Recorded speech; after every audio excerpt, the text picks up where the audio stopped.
राष्ट्रवादी पक्षाची अजित पवार यांच्या देवगिरी निवासस्थानी एक बैठक पार पडली। या बैठकीमध्ये राष्ट्रवादीचे मंत्री, आमदार आणि सर्व नेते उपस्थित होते। वक्फ बोर्ड विधेयकावरून बैठकीमध्ये चर्चा करण्यात आली असून नवाब मलिकांनी वक्फ बोर्ड बाबत भूमिका मांडली आहे। तसंच बिल अल्पसंख्याक समाजातील बांधवांसाठी सकारात्मक असेल तर पाठिंबा दिला जाणार असल्याचंही सांगण्यात येत आहे।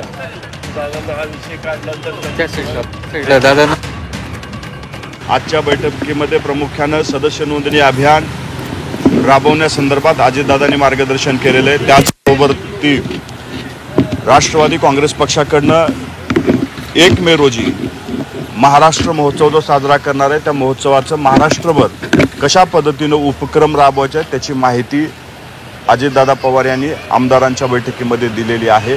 आजची बैठक ही महत्त्वपूर्ण होती कारण येणाऱ्या 1 तारखेला राष्ट्रवादी काँग्रेस पक्षानं संयुक्त महाराष्ट्र होऊन 65 वर्षे झाल्यात आणि ही 65 साजरा करण्याचा मोठा मानस हा राष्ट्रवादी काँग्रेस पक्षाकडनं केलेला आहे।